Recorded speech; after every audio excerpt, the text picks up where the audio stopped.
Is the first card should be person to person. Talking came first. The spoken language is the oldest form of communication.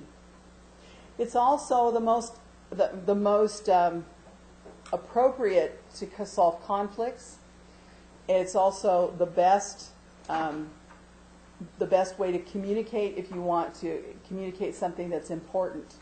Okay? And cavemen started talking to each other, and it continues until today. It was just a bunch of grunts. They developed a language.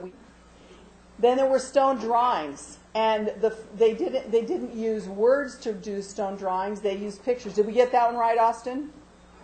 As the stone drawings second? Okay, great. Okay, and stone drawings told stories about hunting, told stories about death and life and births and famines and feasts. So stone drawings were important in telling a history before they had actual words to use. They used pictures. And the first ones of those came around about 10,000 BC. Now you're going to notice how far apart these are. And the next one should be papyrus. Is that one next? Okay, and papyrus is a reed. Do you know what a reed is? You know what a cattail is? You know that grows out in the, tall, skinny thing with brown thing on top? You know what I'm talking about?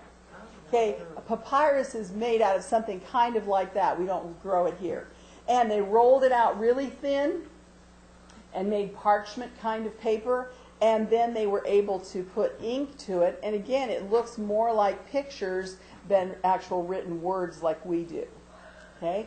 And that was at 4000 BC. So it took 6,000 years to go from those kind of pictures on rocks to developing papyrus to write more complicated pictures. And the next one is handwritten letters.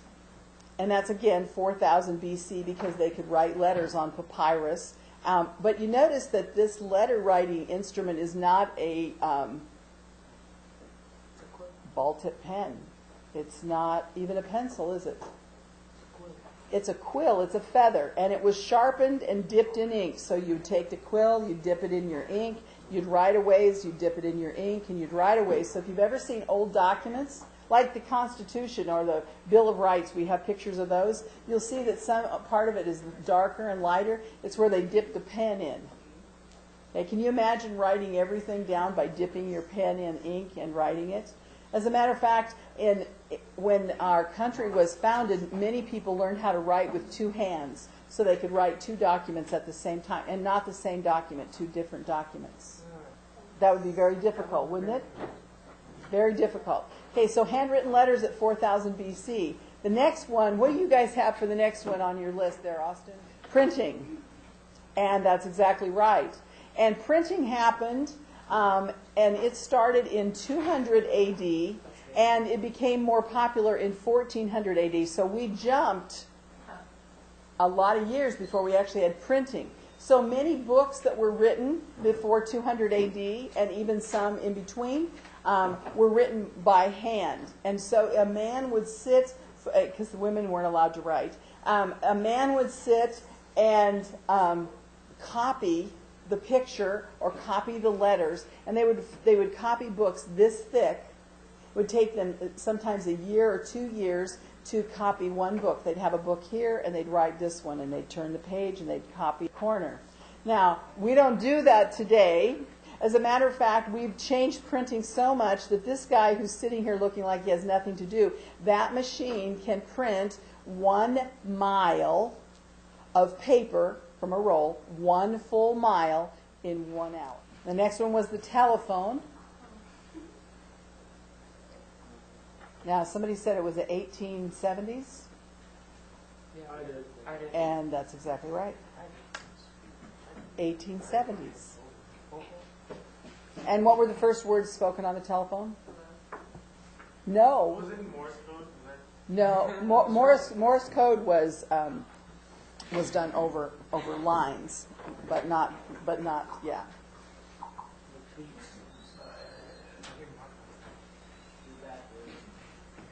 Watson, come here. I need you. What? The first words were, Watson, I need you. Who's Watson? It was the man who was doing it was Alexander Graham Bell, and his assistant was Watson. And the first words that were spoken over the telephone were, Watson, I need you. Not hello. It wasn't hello. Was it hello, Watson? It wasn't hello. I know that's a trick question. Okay, the next one is person-to-person calls. Anybody know what a person-to-person call is? We don't have them anymore. So some technology goes away. A person-to-person call, let me explain how this works. A person-to-person call started in 1880s because if you just had a phone, this is an important concept, if you just had a phone and you only talked to the person that you had a line to, you'd have to have a line to Donnie's house, and then I'd have to have a line to Raylene's house, and then out of my house I'd have to have a line to Aaron's house, otherwise I couldn't talk to you. That's not very efficient, is it? If I had a whole room full of friends, I could only talk to the ones that I had lines to. So, what they did in the 1880s was they had a line to a central office. That's this guy in the middle. And he was the operator. Okay, so this guy would ring him up, and this guy would say, hello, what do you want? And he would say, I want my friend George over here. And George would then pick up the phone. And this man would take the cord from him and move it to the cord for George and connect them up. Now, this technology was invented in 1880, and it was still in use in the 1980s. Okay, it just went out of use, so it was used for nearly 100 years. And the phone company that moved, and they moved from doing analog, which is a voice over a line, which means that the voice actually traveled over a line, to digital. And they changed this. So you, Austin? All right, radio. And there's an old radio, and that radio had to be plugged in, and that was invented in 1904. Okay, so there were a lot of inventions there in the late 1800s and early 1900s. Okay, the radio happened, but do you see this guy is not plugged in? He's sitting in his lawn chair. This is the brand new transistor radio of the 1960s. It meant that you could actually get radio waves without being plugged into electricity. That was a big invention and made it so that you could go anywhere. Next one, two-way radios. You guys get that one right? Uh-oh. Okay, two-way radios. When do you think those were invented? Anybody want to guess? You will be surprised. 1907. And we currently use two-way radios like for emergency services people. We still are using the two-way radio technology even today. And that means that this technology is 100 years old, and we're still using it. The next one is television. Did you get that one right? Oh, okay. After radio. When was television invented? 1930s. That's a good guess. I think 40s. 40s? All right. I'll tell you when it was invented. 1925.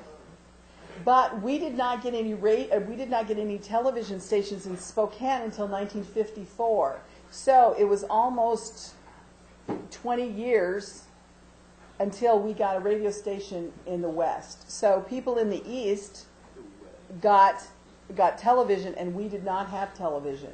Okay? And when we had television in the 1950s, there was one station, then there became two stations, and it wasn't until the late 70s that we had three stations, and then in the late 70s we got PBS, which was the fourth station, and that's when my children were born, was God. What is it? Internet. The next one is cell phones. And the first cell phones weighed, do you want to guess how much the first cell phone weighed? 6 pounds that you carried like this to hold on to. They were very, very expensive, and they didn't go very far. You couldn't go outside the Spokane city limits and have a cell phone. Yeah. Okay. And cell phones were invented in 1982. But you had to be a doctor or a repairman or somebody that needed it for work in order to have a cell phone.